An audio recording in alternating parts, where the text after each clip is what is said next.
What's going on, everyone? Welcome back to the channel, and welcome to episode 54 of the Movie Fanatics, your one stop for the movie news.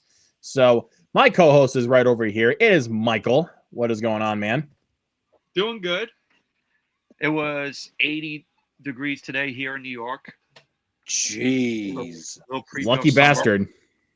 Yeah, it was in the 50s for me today, but not terrible. Not terrible though.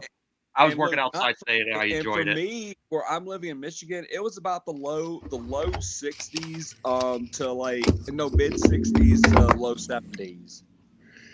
All right. Nice. But also we got a special guest that does whoops. I had to save that for a second. But we got a special guest here tonight that is gonna help us here for a few minutes. And it's also his birthday today. That's why I was playing. Yep. It's Hunter. What's going on, Hunter? Hey, everybody. Hope you're all doing well. Like I said to Luke and Michael, thank you both for having me on tonight just for a few minutes.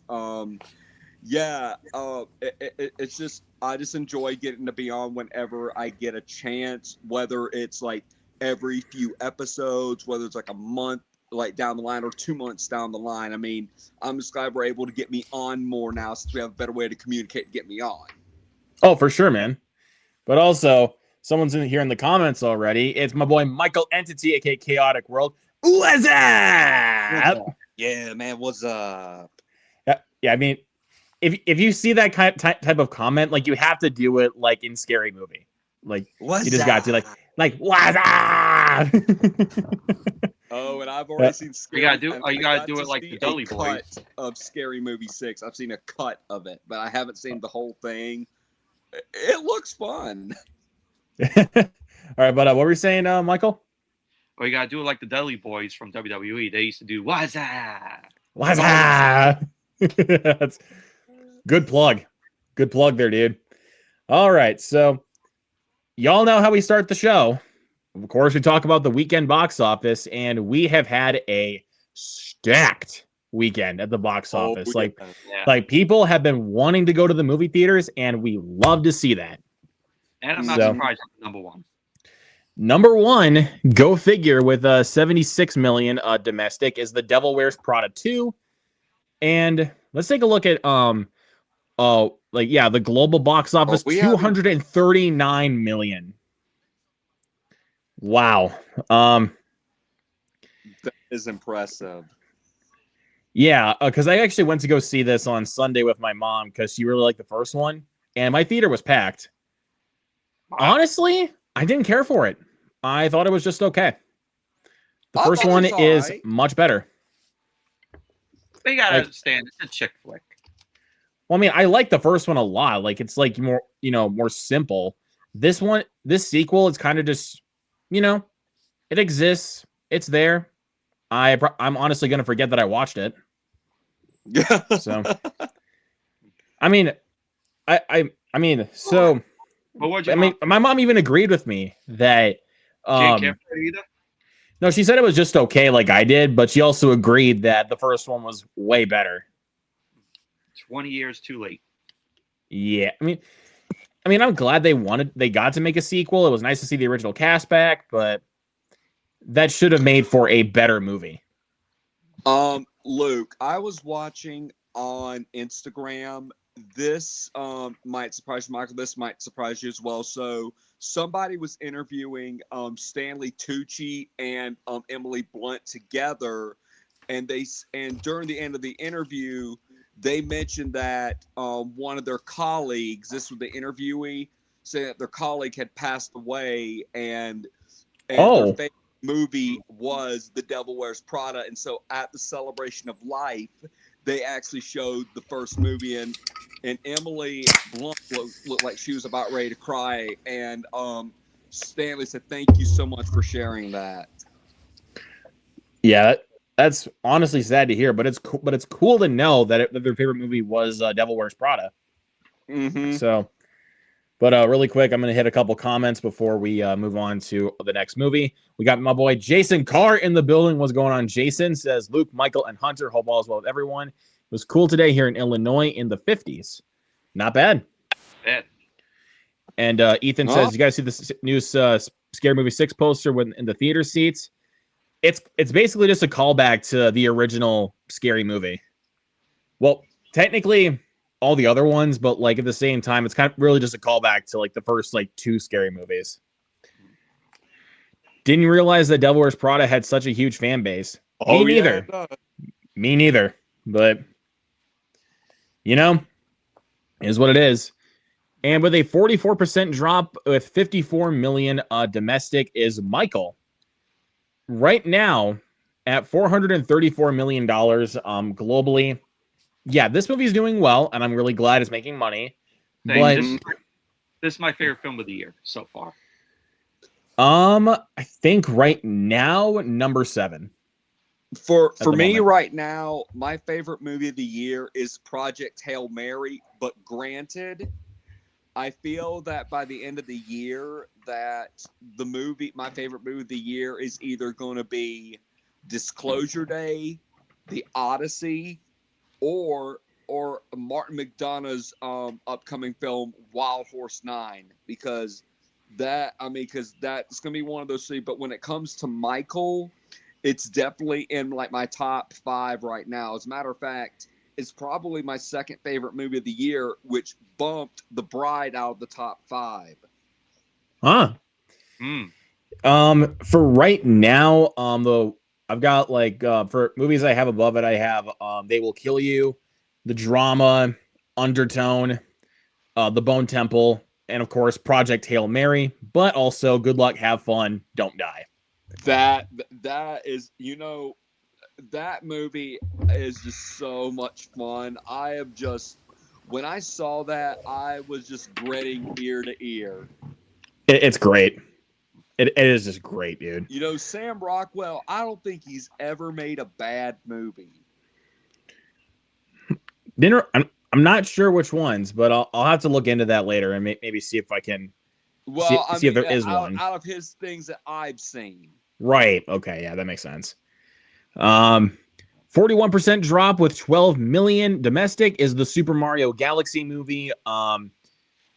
Yeah, I think this one, I don't know if this one's going to make $1 billion now.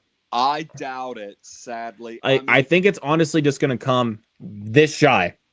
Like this shy of $1 billion. And here's why I think that, Luke. See, at the time, you're thinking, okay, maybe it will, maybe it won't. It's just a lot of it had to do with the reviews, because this movie was not as well, I don't know if this is the right way to put it, well received as the first movie, because sometimes it goes like that with sequels. Like a prime example was my favorite movie of the last year, Wicked for Good. The critics were not as kind as they were with that movie than they were with the first movie. I just feel that it's the exact same weight with this movie. Do I think that Super Mario Galaxy movie was a bad movie? Oh gosh, no. Was it no. Was it a fun movie? Absolutely. But was it a great movie? Sadly, no. But it was just one of those, like just fun, carefree type movies. Yeah, like to me, I thought the movie was just as good as the first. Yeah, I don't think it's quite as good. Like, here's my thing. Like, my only gripe with Mario Galaxy, the narrative is just structurally messy. Right. Like, so I don't know whether they were trying to go. Like, they were just going like here. Yep. Like so many plot lines just being thrown around, and I'm just like, can you just find a more cohesive way to assemble the plot lines? Because they were able to do it in a more cohesive way in the first movie. But in this one, there's a lot more going on, which of course, I mean, it's a sequel. There's going to be a lot more going on, but like in a way to where it's like, it just feels scrambled all of a sudden. Yeah, I would have to agree, Luke. But one of the things that I do want you and Michael's thoughts are, with the cameo from Star Fox, do you think that opens the door for him to get his own movie? Yeah. Oh yeah, 100%. I mean, give him his own origin story. I mean, hell yeah. I mean, I know we got like a flashback in Mario Galaxy, but that was like a minute. So yeah, he's gonna get his own solo movie. I think so. So, but we will have to wait and see. Hit one comment, and then we'll go on to the next one. Sam Rockwell is great in TMNT. Never disappoints. Of course, man. What? Yeah, Regular yeah, I or remember him in that. Yeah, because he was like one of the hoodlum kids. Yeah. Yep. He was like one of them regular or meth with the cigarettes. That was a young Sam Rockwell. Yep. Let's take a look at the next one. We got 34% drop with Project Hail Mary at 8 million. This movie's just making bank, and I'm really happy to see that because it deserves it. It's phenomenal. Do you think that by the time, I don't know if this is even a remote possibility, but by the time the movie ends its theatrical run, it makes maybe 700 million, or do you think it'll come close to more like 675, 650? I'd say 675. What are you thinking, Michael? What are you thinking? 680. All right. Oh, not bad. Not terrible. Maybe 700. I don't know if it'll make 700. I mean, with the competition that we got coming up for the rest of May. So we will just wait and see. Like we talked about this off stream. Like we got Mortal Kombat. We got Grogu, which yes, I have seen it. It's all right. It's all I can say is it's okay. Is it a perfect Star Wars movie? Hell flipping no. But is it a decent movie? Yes. Do I put it above Solo? Oh, absolutely. Absolutely. Oh yeah. I was about to say, I like Solo. I like Solo. The problem with me and Solo is that look, I just felt some of the storyline could have been tweaked upon. I mean, but that's just me. Yeah, but we'll wait and see. But honestly, I cannot lie. I don't think Mandalorian and Grogu is going to make that much money. Because sadly, I have to agree with you. What do I think it's going to make? Honestly, I think if they're lucky, maybe it makes maybe 500 million. But there's no way in hell it's going to make a billion. There's no way. No. I mean, there's literally no way. Like, and plus, I can already guarantee you that more people that the week previous are going to be seeing Obsession like many more times than. Hold on. It's a film for the Star Wars fans and for the Mandalorian fans. Yeah, and I have to still catch up on the Mandalorian. I'll probably catch up on it like the week that Mandalorian and Grogu comes out. But by the way, they play a TV spot for Obsession, and it has 96% fresh on Rotten Tomatoes. It's been, dude, the reviews have been fresh ever since the festival run. Guys, I got to get ready to go, but because my thing's about dead, and I have some other calls to make. But thank you very much for letting me just come in for a few minutes. I told you I wasn't going to be here very long, but for everyone who is in the live chat, enjoyed seeing you all tonight. But anyways, thanks again, Luke, and Michael, and I hopefully when things work out a little better, maybe I can just like hang around a little longer. All right. Well, thank you for coming, man. Appreciate you. Thank you. All right. Peace. All right. So, yeah, like I was saying, I think people are really just going to be seeing Obsession more than Mandalorian and Grogu, if I really have to be honest about that. No way. And yeah, like you were saying, Michael. I'll go ahead and call Emily back. I think Hunter didn't leave yet. Hunter. Sherry, did you order? Hunter, you're still on. Hunter, we can still hear you, man. Hunter. Oh. Crap. Let me do that real quick. Hunter, we can still hear you. We can still hear you, dude. Hunter. But you found the other Sopranos one, right? Oh, God. You're off to. Hunter, we can still hear you, dude. We are experiencing technical difficulties here, people. What the hell is going on? Is that Oh, there you go. Oh. Not quite sure. Hunter, Hunter, you still on? Hunter, can you hear us? Hold up. Bird to Hunter. I'm not quite sure. Hunter, I'm trying to see if this works. Here, let me. Wait, or you can. All right, hold on. Yeah, once again, guys, we're experiencing technical difficulties right now. Oh man.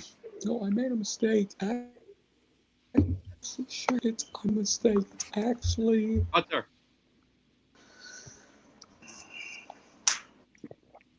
Hunter, we can still hear you, dude.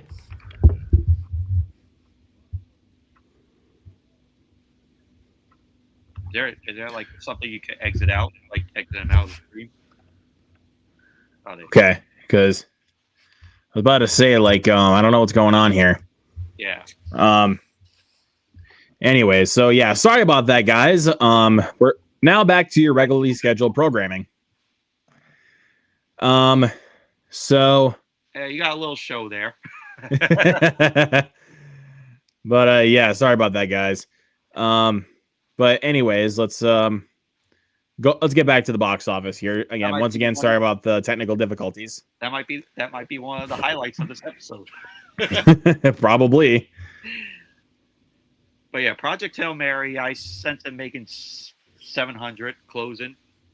Say 675 at most, but we'll just have to wait and see. Because like I said, competition is heating up for movie theaters. Yeah. So let's take a look at the next one here. Michael Anthony says they've barely been doing any advertising for Mandalorian Grogu, which is odd for a Star Wars film. 100%. Yeah, I haven't seen any advertising for it. Let's take a all right on.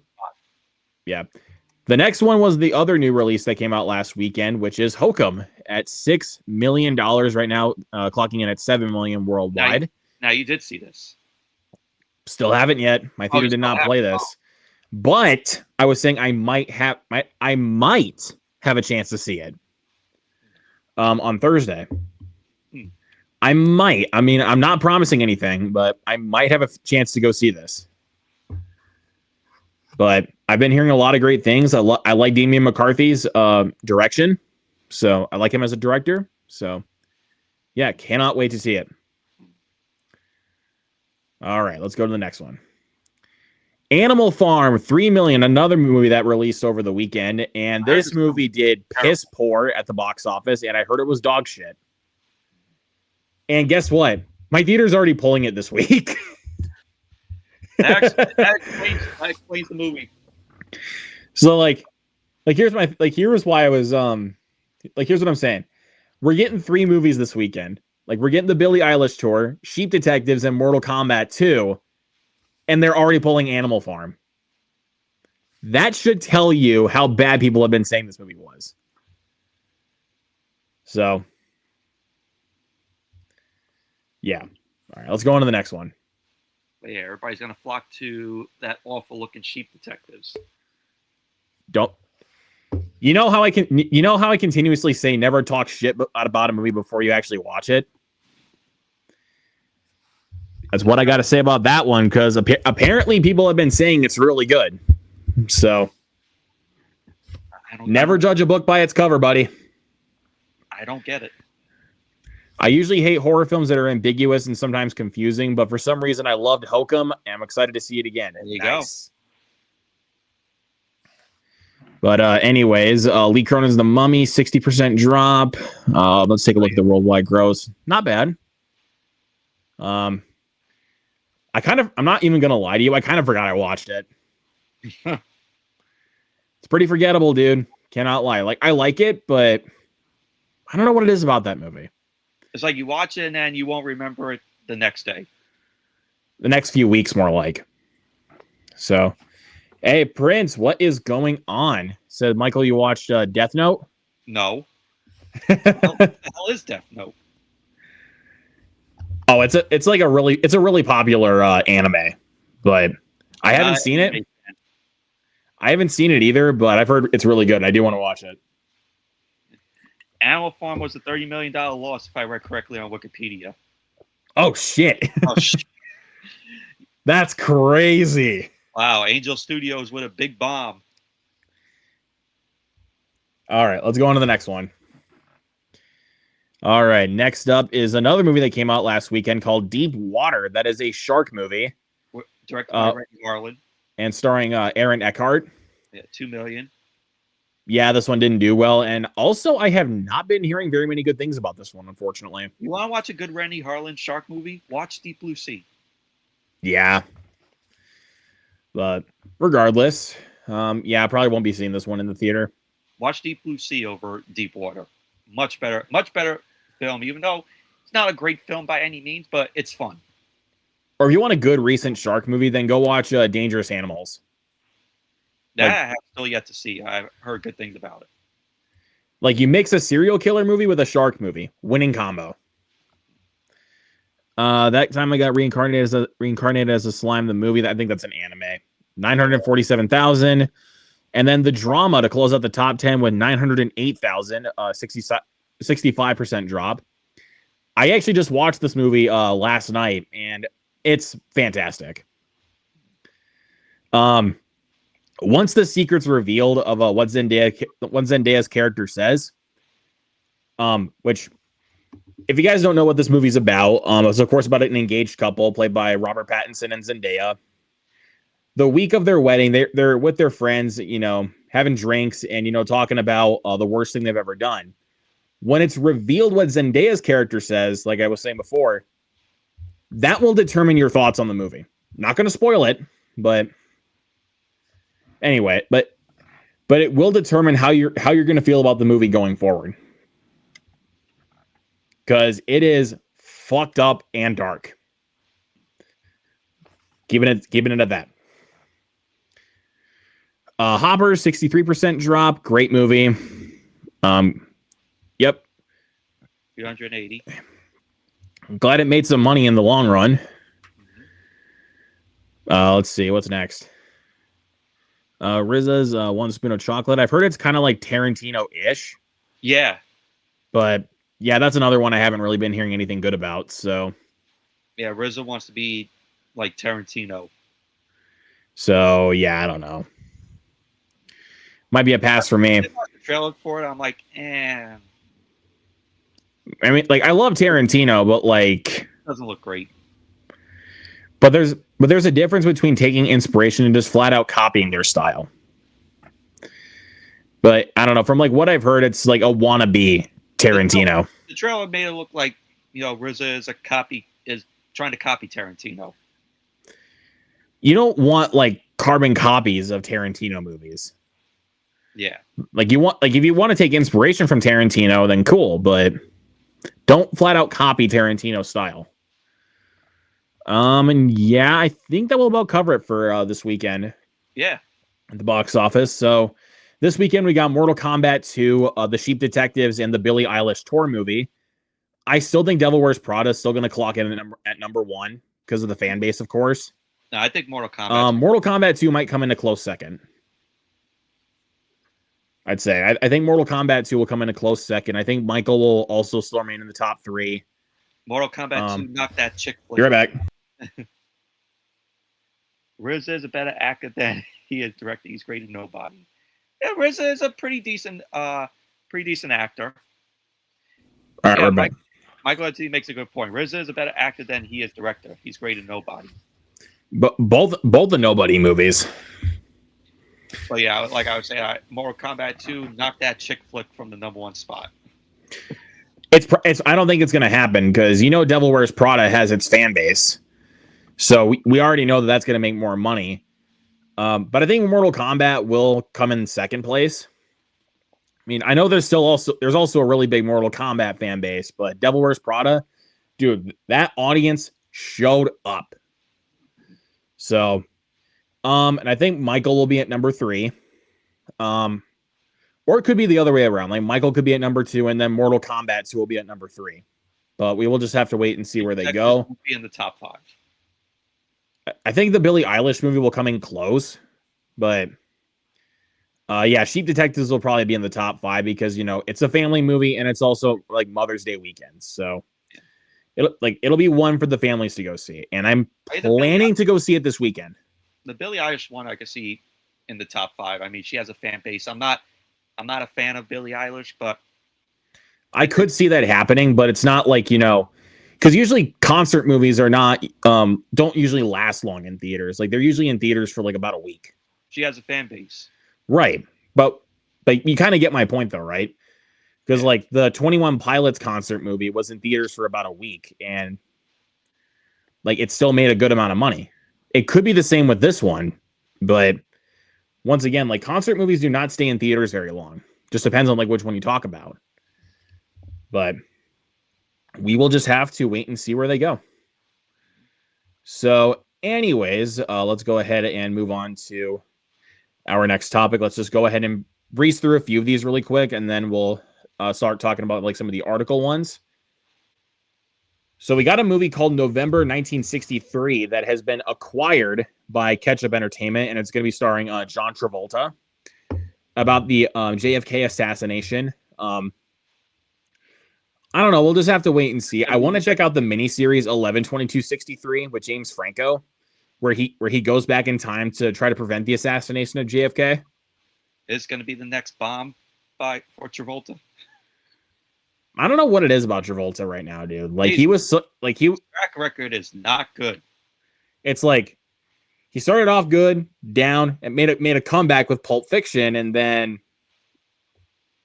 Well, yeah. Well, he's had some good, like. Well, I was saying like in between, like the time period of like Saturday Night Fever to Pulp Fiction.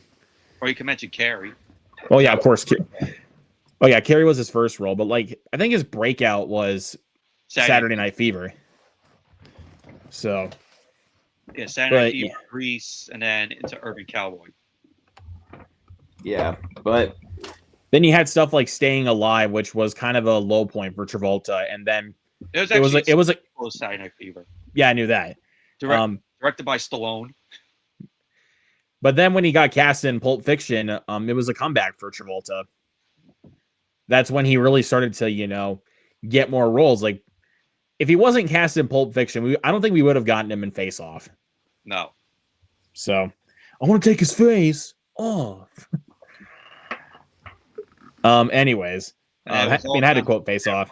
From Gotti to The Fanatic. I can't talk too long. I gotta poo. I'm still waiting for that watch along, that roast. I want to do it at some point, but again, just gotta find the right time. To where it's like we don't want to do like any watch alongs for like that one weekend for a movie that we're building up to. But we will just have to wait and see. Be a dead month. Yeah, we'll have to wait and see. Hey guys, did you talk about Collective Movie Man? What's up, Dave? Have we talked about the Odyssey yet? We're going to talk about what Christopher Nolan has said about the Odyssey, but we're not going to end up talking about the trailer because we didn't watch it. But I'll probably watch it tomorrow or something like that. But I'm not. Of course, like we're all excited for the Odyssey. But is it one of those films where it's like I'm in a hurry to watch the trailer? Not really, because like that. Last couple of trailers that we got, I think those were honestly the good selling points of the movie. So we don't need to see any more trailers. I think we're good. But yeah, we'll see where this one goes. Hopefully this will be a comeback for Travolta, but kind of doubt it. I doubt it. It could, you never know, but at the same time, I kind of doubt it. So Diego Luna has joined the live action cast for the live action Tangled. Of course, everyone knows him as Andor from Star Wars. I like Diego Luna. He's a cool actor, but we'll see. I haven't seen Tangled. Yeah, I mean, I love Tangled, but it's it's another one of those movies where it's like, do we need a live action remake? No. It's just That's Al Disney. Like it'll just print money for Disney. Same thing it will do with live action Moana. Print money. I got that new trailer in front of Devil Wears Prada the other day. I was like, I turned to my mom when you saw it on the big screen. I rolled my eyes when I saw Dwayne Johnson's wig. And after the trailer was over, I turned to my mom and I go, "That looks like garbage." You should have yelled down at the be like, "That looks like shit." I know, but people think about this though, Michael. People would have given me like a freaking death stare if I did that. And I don't want that. I mean, you get some of those. You got to have the right people, like the right people that like could like laugh at it. Yeah, but I don't know. But I mean, again, cool casting choice like Diego Luna, but once again, we do not need a live action Tangled. Disney does not need to do live action films of their animated movies. They don't. I think we're better off getting more original animated movies. I mean, I don't know, man. Like Disney was like my childhood, like when it came to their animated movies. Like I loved watching them, but like I feel like they just don't care anymore. I don't feel like they do either. Like it's just like, what's the next movie what's the next live action movie what's the next animated movie we can translate to live action? Oh yeah, this one. Oh, let's do Black Cauldron. I hope they don't do that one. But one that I know they will never do is The Great Mouse Detective. You can never do that in live action. No. Like animated and cartoon. Let's do Oliver and Company live action. You can't do that one either. Let's just make the cat CGI. Once again, you cannot do that one either. Like Oliver and Company and The Great Mouse Detective would be impossible to do in live action. Or hell, The Fox and the Hound. Cannot do The Fox and the Hound in live action. Sorry to say. Any Disney film that has animals in it, not counting the Lion King or Jungle Book. Like if you count like Fox and the Hound, Rescuers, Oliver and Company, Great Mouse Detective. Great Mouse Detective, yeah. You can't like you were saying, can't do those in live action. That'd be impossible. But if they were trying to, I don't know how much money they could possibly make because they're kind of like because some of them are like the more under the radar Disney movies. $300 million budget. So Dave says the Odyssey trailer is fucking amazing. And we got Nikki in the chat. What's going on, Nikki? Thank you so much for being here. But yeah. They'll throw all that money out. And I'm like, you could use that money for more better original animated movies. Yeah. Or you could do like a throwback live action Disney movie that's not based off an animated movie. Yeah. Like you could do something like that. Like a Max Keeble's Big Move or something like that. Like where's that era of Disney gone? Like that was my era of Disney. And that's such a fun movie though. Yeah. But also we got Trenchy in the building. What is going on, Trenchy? Hey. All right. So let's see. Let's go on to this one next. So we got some details on a Blair Witch reboot that is being acquired by Lionsgate. Do we really need this? One thing I got to say, dude, every movie is going to be remade. That's all I got to say. We don't need a Blair Witch reboot. What else can they do with this story? I'm not really sure what else you can really do with it because, like, they built out like a lot of the mythology in the original film, which is fucking phenomenal. Like, I love the original movie. I mean, I've seen bits and pieces of it, but I haven't seen the whole film. You definitely should watch the whole film. I have it in my collection, though. You definitely should watch the whole movie, though, dude. Like, I think out of all the found footage movies, I think I could see liking that one a lot. Yeah, I will watch that film and then forget about the others because we have that Book of Shadows movie that came out that was supposed to be I heard it's terrible.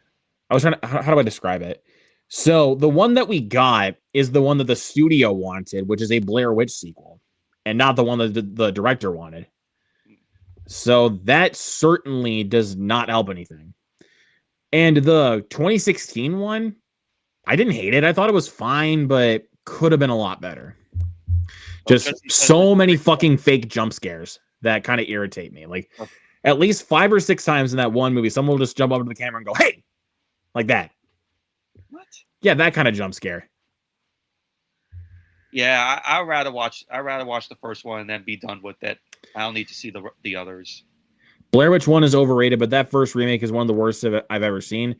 That first remake was fine. I like it, but I don't know. I love the original Blair Witch Project.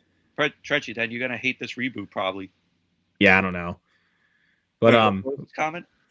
I was reading it for a second. One Blair Witch remake was awful. Awful. The trees are the same. The trees are the same. We must be in a time loop. I don't know. But I remember. Did you want to pull up a quick article to kind of give us some of the details? Yeah, but I remember when the first Blair Witch came out when I was a kid. It was so hyped up, and it was pretty much everywhere. It was pretty much everywhere. A lot of people were parodying it.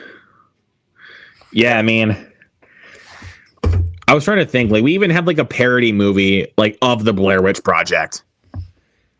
I think it was called. I remember what it was called, but I knew there was a parody movie that is based on the Blair Witch Project.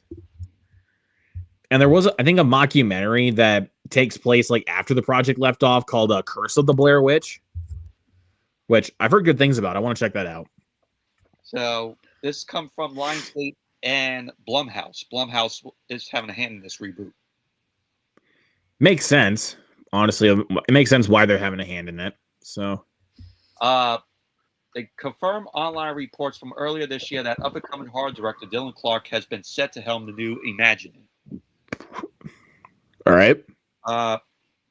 Filming is being lined up for fall, and the budget is in the $10 million range. The plot details remain under wraps. Okay. And that's pretty much all they give you. The director is the young genre filmmaker who has gained a large following in the YouTube horror space. He recently signed on with Universal to adapt his horror short Portrait of God with Sam Raimi and Jordan Peele produced. Okay. Also writing to direct an adaptation of his short film Storytime with Zach Olkowitz and LD Entertainment producing. Okay. So yeah, that's pretty cool. Pretty cool to see a filmmaker like having a YouTube following, getting to work on this. So that's cool, but I'm kind of 50-50 on this. So yeah. What are y'all's thoughts? Let us know in the comments if you're fans of the original Blair Witch Project. Like what do you think they could possibly do with a new movie? Just let us know. Like give us some theories if you want to. Not needed. All right, on to the next one. So James Gunn has paused the DC movie that's supposed to be coming out called The Authority. Yeah. So we'll go ahead and wait for the article here. Yep. Script wasn't quite there and story didn't work in terms of the larger DC. All right. James Gunn is currently in production on his Superman sequel, Man of Tomorrow. They're still using the thread to keep comic book movie fans updated on the ongoing DC movies, which apparently will no longer include the Authority movie anymore. James Gunn ends up saying it wasn't quite there, but more importantly, it didn't work in terms of the larger DCU, both in terms of the story and practical concerns. Maybe someday, but not soon. James Gunn revealed about The Authority, which was one of 10 projects that he and Peter Safran announced in January of 2023 when they first unveiled their plans for the new DC universe. All right. The Authority was a series of comic books that launched in 1992 and centered on a superhero team whose members have a less than idealistic approach to saving the world. Popular characters include the Doctor, Swift, Midnighter, the Engineer, and Jack Hawksmoor, although James Gunn never confirmed who would be appearing in the film adaptation. All right. James Gunn ended up saying that it isn't just a story of heroes and villains, and not every movie and TV show is going to be about good guy versus bad. There are people that are very questionable, like the Authority, who basically believe that you can't fix the world in an easy manner, and they take things into their own hands. Okay. James Gunn revealed that he never planned to write or direct the film himself.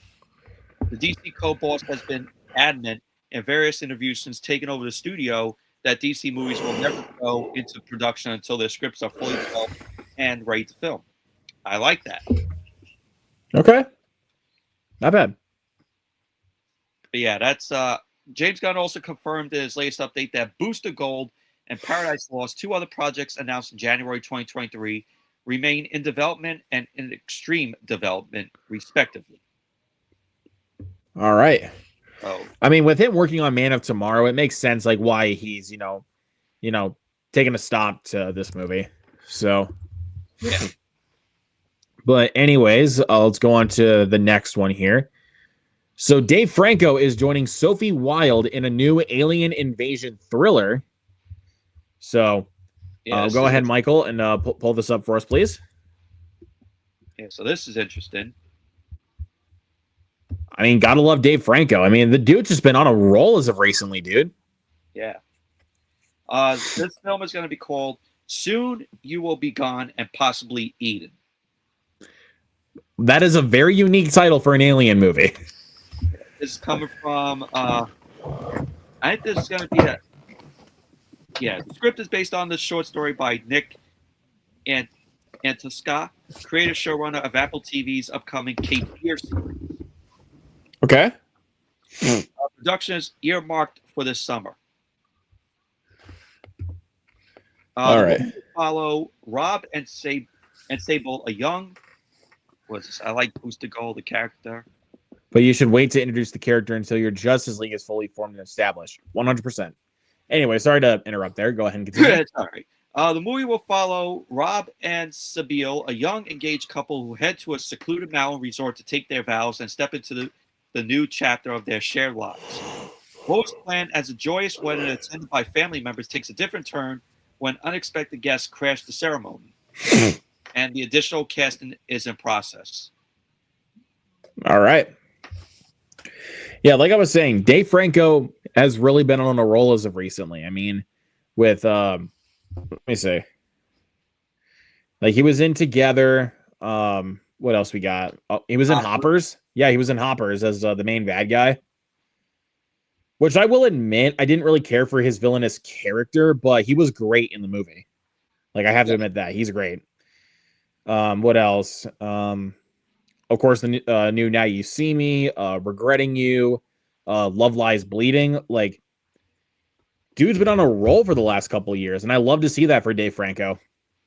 And he's also going to be in that new film with Mason Thames coming out soon called Idiots, which was originally titled The Shitheads. Let's see. It's got Dave Franco, or O'Shea Jackson Jr. and Mason Thames. From the director of the from last year's Toxic Avenger. So can't wait to see that. Let's see. Yeah, okay. All right, let's go on to the next one. So given that Obsession's coming out next week, we got some more stuff for Curry Barker filmmaking news. Yeah. So his next film that he's coming out with, Anything But Ghosts, which wrapped filming not too long ago. Has some really big casting announcements. Dude, like his film hasn't even come out yet, and he's already getting big name actors for this movie. So one cast announcement is Bryce Dallas Howard. Again, big. That's a big one, dude. Like we talked about Aaron Paul joining last week. Aaron Paul and Cooper Tomlinson. I mean, Cooper Tomlinson is Curry Barker's collaborative partner for his YouTube channel, so it makes sense. And then also, yeah, like I said, so like we got Aaron Paul, and we also got Bryce Dallas Howard, and of course Barker's collaborative partner Cooper Tomlinson. But there's one more that was just announced not too long ago. Yeah. This has this film is going to have Paul Rudd, Carrie Coon, Finn Wolfhard, McKenna. Wait, that's Ghostbusters. Oh yeah. Oh yeah. Anything but ghosts. Anything but ghosts. Yeah. Violet McGraw. Yep, Violet McGraw was their another recent casting choice from the 2 Megan movies. So, dude, Curry Barker's already getting a stacked lineup for his next movie, which is absolutely insane. It's going to be this. It's going to be Obsession, then this, and then the Texas Chainsaw reboot. Which, now that you're speaking on that, want to roll right into it? Yep. He had some stuff to say about like what he wants to bring to this new Texas Chainsaw Massacre. So, and the fact that he's making a Texas Chainsaw movie, hyped. Yeah, and he wants to explore Leatherface's family. Oh, this is a new one. Ended up saying some really messed up stuff happening at the farm. Yep. So, Curry Barker ended up saying, I think of it as respecting the source material. I absolutely love the original film, but I want to do something that's different. I'm not going to stray away too far from what we know, but just make it stronger. He added, really, I want to lean into the uncomfortability of the family. I want to lean into the rawness of what's going on there. There's some really messed up stuff happening at that farm. I generally feel there's so much potential for that concept that has not been realized. Barker ended up saying that the remake was the first horror film he'd seen when he was a kid, and he actually thinks that it's a decent remake. I mean, it's a great remake. I don't know what else to tell you. Yeah. He ended up saying still there's so much that concept hasn't really leaned into or hasn't dived into. So I actually feel like there's a lot to explore, so I'm really excited about it. So that's what he had to say. Yep, hold on one second. Okay. But yeah, again, once this was announced, though, that Curry Barker was going to direct a Texas Chainsaw Massacre movie, I about lost my mind. Because that's huge news. And like I said, Obsession is about a week away from release. And my theater is playing a preview of it tomorrow night. I didn't ask this because we talked about it before we went live. What time does it start? 9:00 At night. At night. Okay. We'll talk about that later. We'll talk about it later. With a Q&A after. We'll talk about that later. But yeah, I'll just be honest. I'm not really quite confident if my theater is going to play Obsession now because we're getting 3 movies this weekend, which I talked about earlier. But also, I just invited a special guest here to join us for a little bit. Michael Kennedy. Hey. Hey, how's it going, guys? Good. How you doing today, man?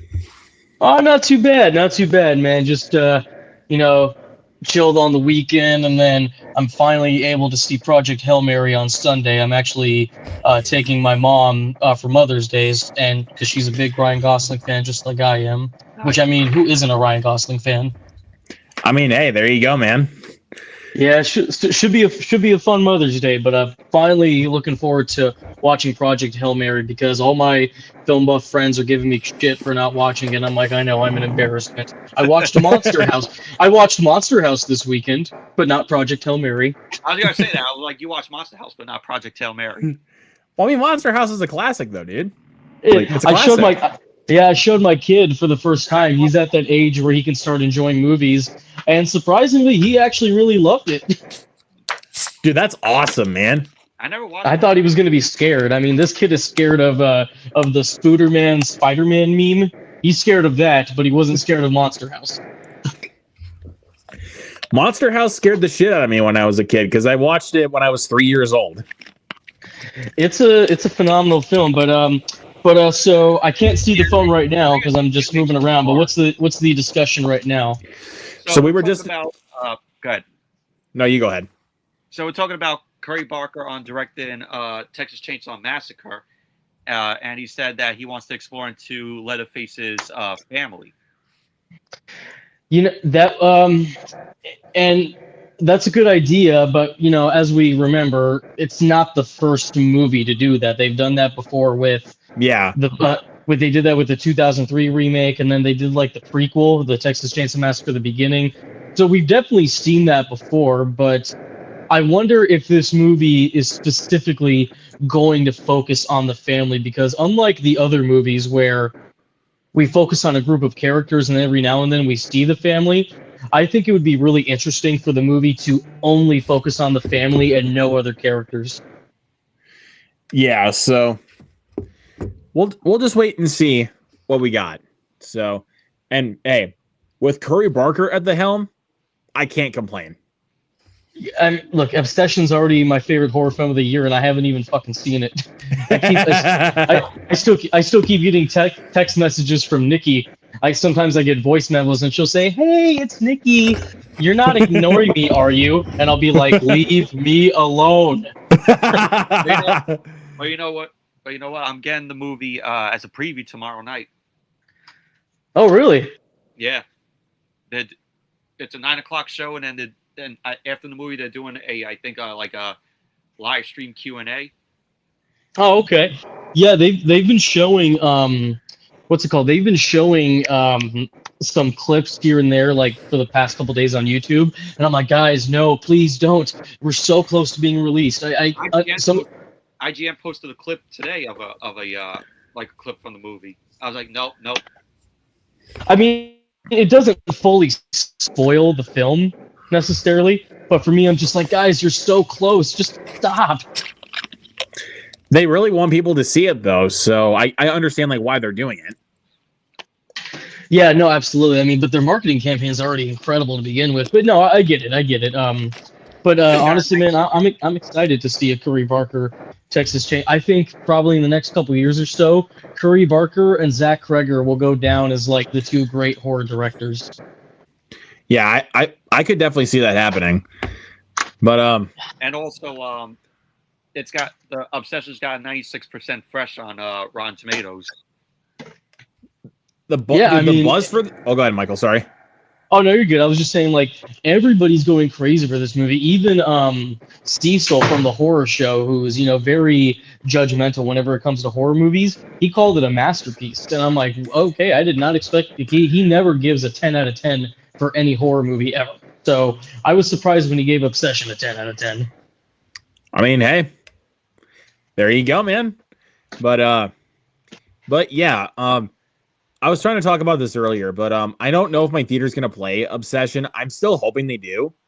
But we're getting 3 movies this weekend, which I mentioned earlier in the stream. Mortal Kombat 2, Sheep Detectives, and the Billie Eilish tour movie.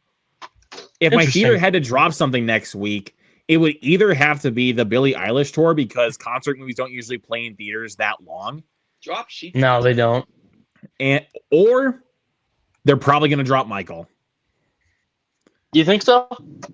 I don't know. It just depends on the box office revenue over the week. True. I guess it all also kind of depends on the movie theater too. I mean, my movie theater that I usually go to, even though there's many movie theaters near my house, the main one I go to already dropped The Mummy. Oh shit! Oh, wow. Dude, mine already dropped it too. I was actually kind of surprised. I mean, I saw the box office, and it's doing decent, from the budget. I mean, it's not making a shit ton of money, but it did break even. And Mike, you know what Luke said earlier about The Mummy? He's like, What's I that? forgot about it. I can't. Yeah, I got to be honest about it, dude. I kind of forgot about it. I wanted to watch it. I mean, I know I've heard some mixed things, but I really wanted to watch it. But I think at this point, I kind of given up, and I'm just going to wait for it to come on streaming. I'm not going to bend over backwards just to see a movie that isn't really doing that well anyway. You're probably better off either rewatching Hokum or waiting for Obsession. Hokum was incredible. I can't wait for you to see that, Luke. I think you're going to really, really, really like that film. He said he don't know if his theater is getting it. Mine won't, but I'm going to be out of town on Thursday, so that's why I'm going to have a chance to probably go see it. Oh. Hopefully, because there's a decent showtime in the afternoon, and it's like an hour and 48-minute movie. So yeah, well, Luke, besides the main movie theater that you and your friend go to, how far is the other nearest movie theater? Like the one that you're talking about, like the Cinemark I go to? Yeah. It's about an hour away. Oh, wow. Okay. Do you guys usually drive that far to go to the movies, or does it just kind of depend on the movie that you're going to see? It just depends on the It honestly just depends if we have time to do so. But Since Jacob, since Jacob said that, you should bring him up here. Have him come on. I don't know. He told me zombies tonight. Well, so I gotta say, Jacob, we did the best zombie movies last night. So you're lost, Jacob. Which I did get to watch a lot of it, and you guys had some pretty good picks. Thanks, man. I mean, did you watch our vampire one? I did. I really I'm a big vampire guy. I need a. Surprisingly, I've never seen Daybreakers. I feel ashamed. Get on it, bro. Get on it, man. Oh yeah, you watched Innocent Blood. Absolutely. Yeah, Innocent Blood was pretty cool. Like, it's not a classic by any means, but I liked it. But have you all seen right, that, Michael? Have you guys ever seen The Vampire's Assistant? It was with John C. Reilly. No, haven't seen it. It's based off of like a book series where it's almost kind of like a more mature version of Goosebumps where every story is it's a different thing, but they specifically adapted their most popular one, which was called The Vampire's Assistant, and John C. Reilly's in it. It's about this teenager who is intrigued by John C. Reilly at their school, and they think he's a vampire, and then he ends up turning into a vampire. It's pretty dated like nowadays, but it's a really fun kind of like outdated teen vampire movie, and nobody really talks about it because it actually came out like the same exact year as Twilight. So obviously, which one did better? Yeah, I don't know, but did you watch Innocent Blood, Mike, or have seen it? I have not, but I did listen to your guys's live stream while I was cleaning at work, and it does sound interesting. It's a cool one. I liked it. Let's go ahead. Okay. Directed by John Landis. It has the humor in it is like in American Werewolf in London a bit. Oh, I do like John Landis, but not quite like on the level of American Werewolf in London. Like American Werewolf in London is like god tier. But all right, let's go on to the next one. So Christopher Nolan has something to say about the Odyssey, which is right. I don't know if you're probably not gonna be able to see it once I pull this banner off, but it says that it's going to be shorter than Oppenheimer, but still going to be epic. Okay. And when you hear those words from Christopher Nolan, you're in for something good. It seems like this is kind of like maybe a passion project of his, because we have never really gotten, I mean, then again, I haven't done a whole lot of research, but I don't think we've ever gotten like a full like theatrical version of the Odyssey. I mean, we had a TV miniseries, but it's one of those books that's just always been such a difficult task to do. And if anybody was going to do it, I'm really happy that Christopher Nolan did it. Yeah, and he got friggin' Matt Damon as Odysseus.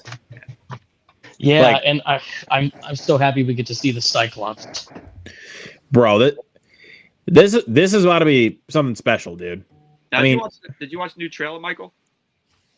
No, I didn't. I saw the teaser. I think even though I know the story, I decided to stay away from it. I know they supposedly released an image of what the Cyclops looks like, but I kind of want to keep it a mystery because that's always been my favorite part of the book.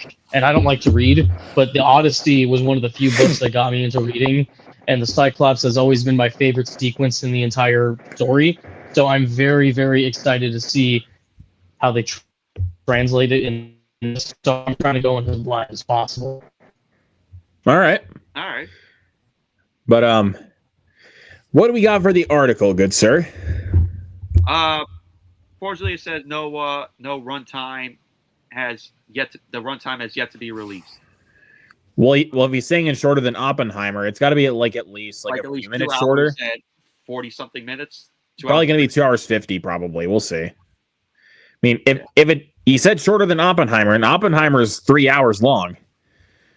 So if we want to make a guess right now, my guess is 2 hours 50. Michael, what's your guess? Michael, I would guess probably the same. I would probably guess the same because I think because Oppenheimer was Oppenheimer like exactly 3 hours long. I could have sworn it was 3.5 hours. It's exactly 3 hours. Exactly 3 hours. Okay. I think when he says it's shorter, I think he's saying that with a grain of salt because the Odyssey is such a huge book. It would be impossible to make it only a 2-hour movie. So I think it's going to be barely just reaching 2 hours and 50 minutes. Yeah. But now this Michael right here. 2 What's hours. your guess? I say maybe in the range of 2 hours and 40, 2 hours and 30. Yeah, but I think I'm leaning more towards 2 hours 50, but I can definitely see that.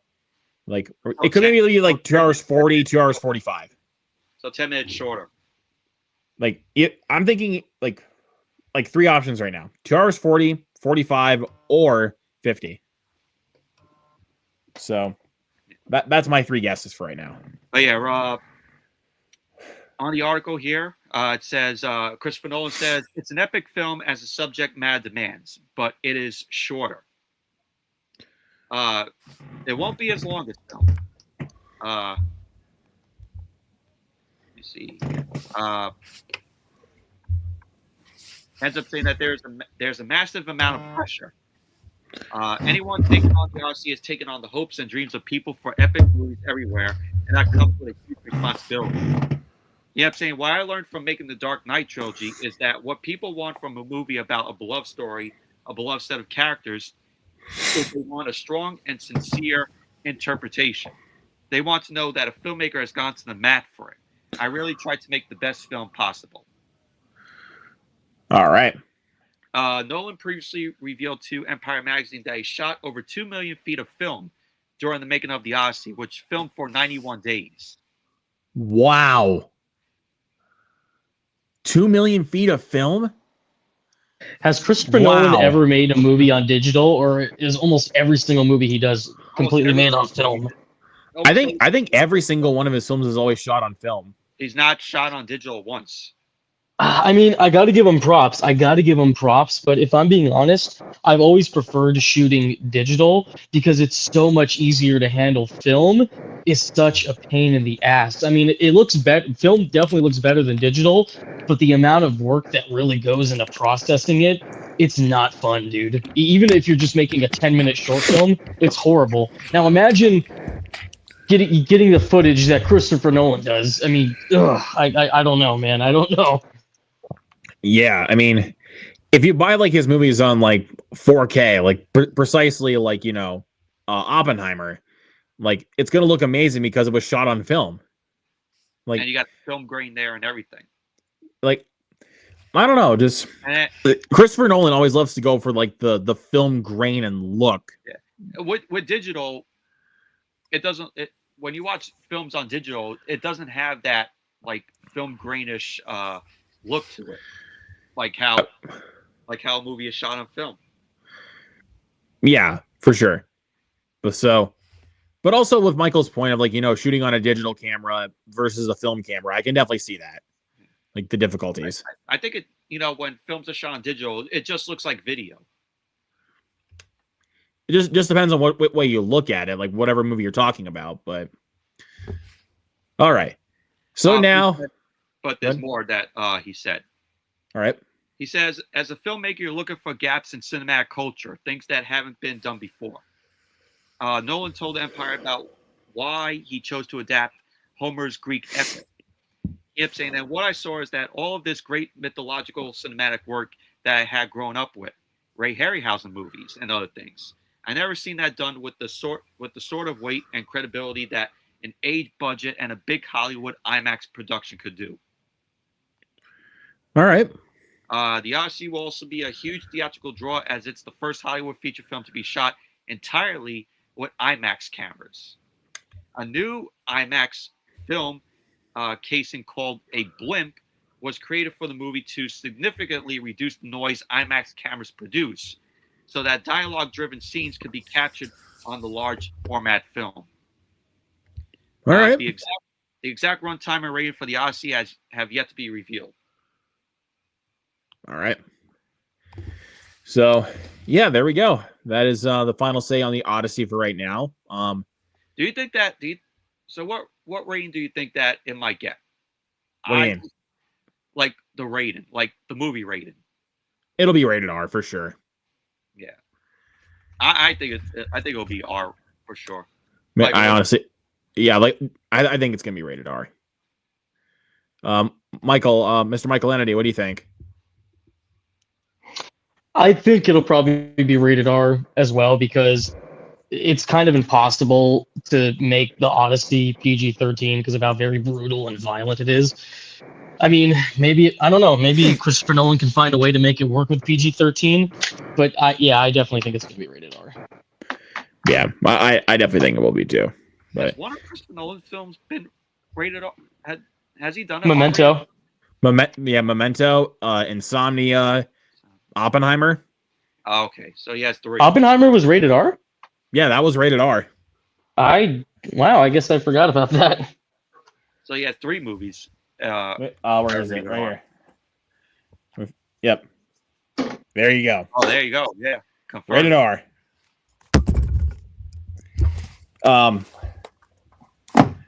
Yep. Great movie. I remember seeing that in theaters. And That's a film that- it's great, dude. That's a film that I have to be in the mood to watch.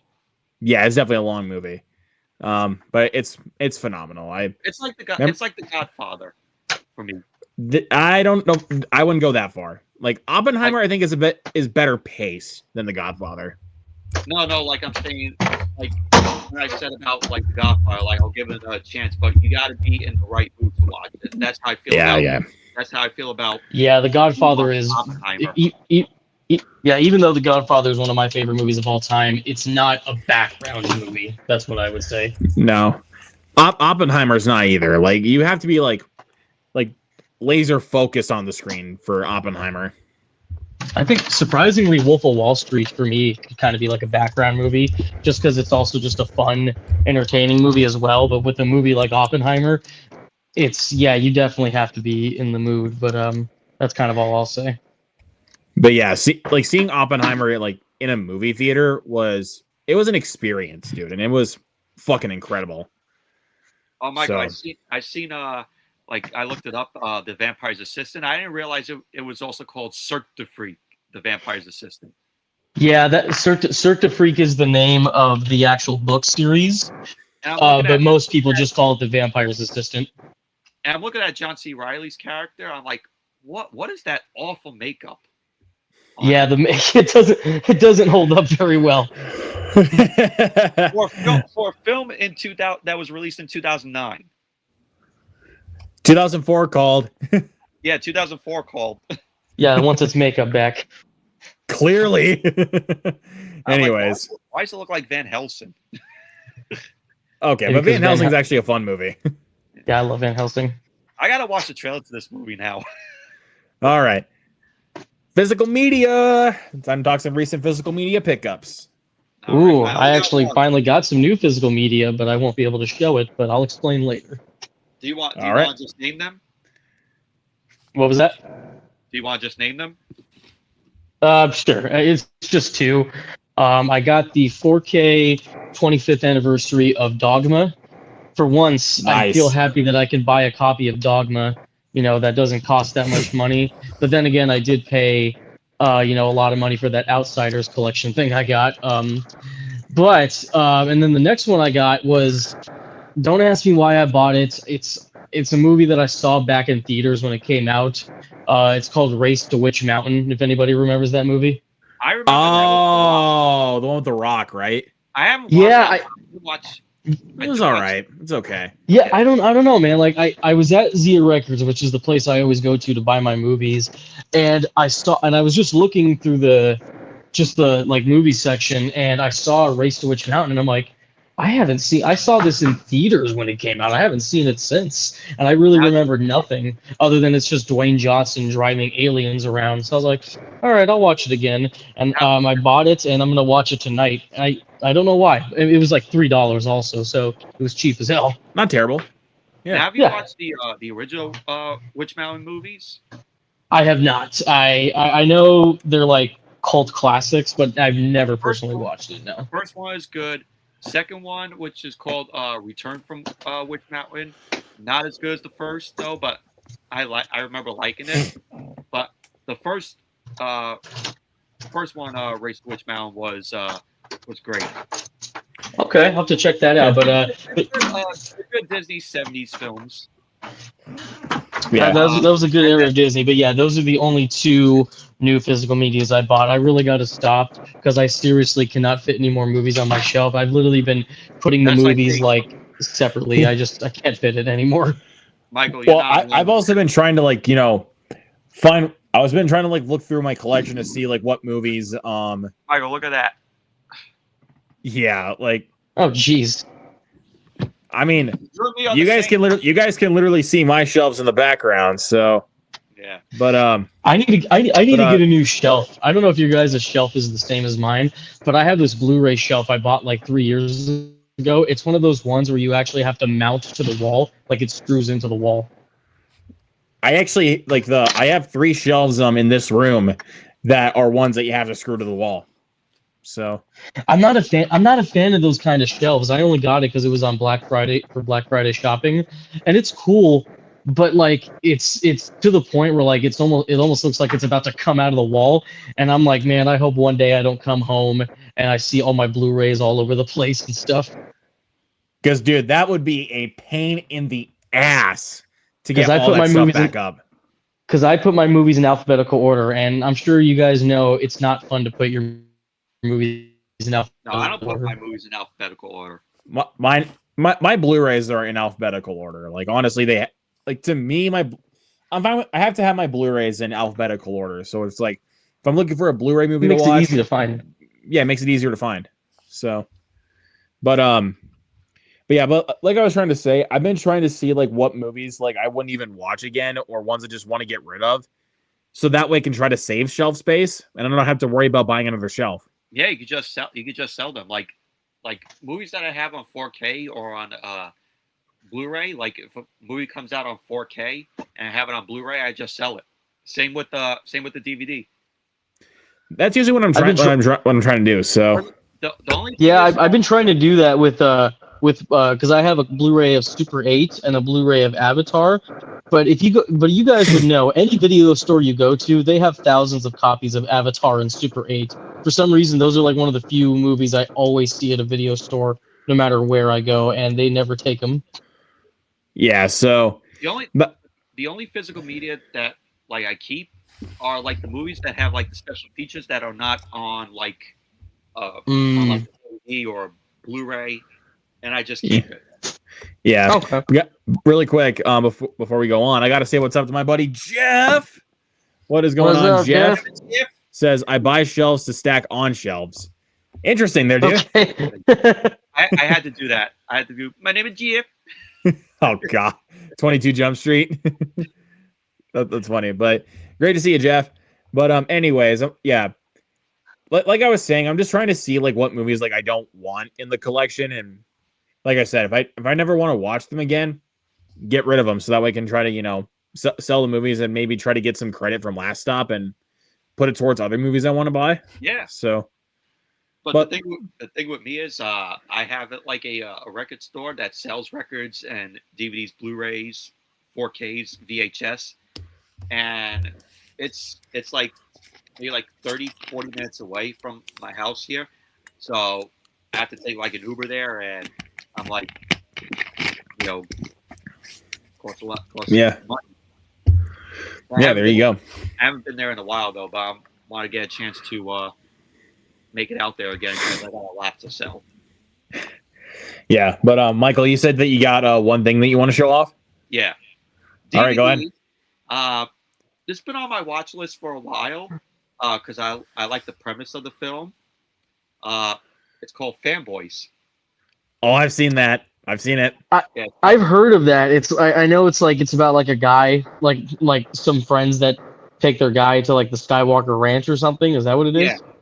Yeah. They do a cross county trip to storm George Lucas's Skywalker Ranch and steal a copy of Phantom Menace before it's released. Okay. Yeah, I've heard of it. Somebody told me that it's Detroit Rock City, but for Star Wars fans. And I'm like, okay, I'll check it out. Yeah, it's fun. I do like that one. Look at the cast: Jay Baruchel, Dan Fogler, Sam Huntington, Kristen Bell. I do like Jay Baruchel. Yeah, that's a good movie. I've seen that one before. Yeah, but it has features. It has deleted scenes. It has the commentary with the cast and crew, which that could be a lot of fun to listen. Disturbances in the Force, a series of webisodes. The Truth About Fanboys, the Star Wars Parallel, 4 fanboys and 1 fangirl, and also choreography. I guess that's Nice. the choreography in the film. Okay. Yeah, I like how the way the disc looks. Very throwback to like Star Wars esque. Yeah. Yeah, definitely. Yeah, but yeah, I'll give this a watch at some point. I think you'll like it. I mean, hey, once the week that Mandalorian and Grogu's coming out, you should watch it then. You know, kind of built like Star Wars build up. Yeah. That might be the perfect time too. I mean, hell, I still gotta freaking buy Spaceballs at some point. I need to rewatch I Spaceballs. don't have Spaceballs on 4K. Well, I just don't have Spaceballs in general. Yeah. Like I need to buy Spaceballs. Yeah, I don't have it in my collection either. But dude, Spaceballs is a classic. Like, who doesn't love It is. Spaceballs? It's amazing. Spaceballs. But also, I'm excited for the sequel. Honestly, I'm excited for the sequel. I'm like, I don't know. I mean, you got Mel Brooks, you got Rick Moranis back, Oh, coming out of retirement. So, Yeah, and he hasn't done a Bill movie Pullman's since also back. 2006.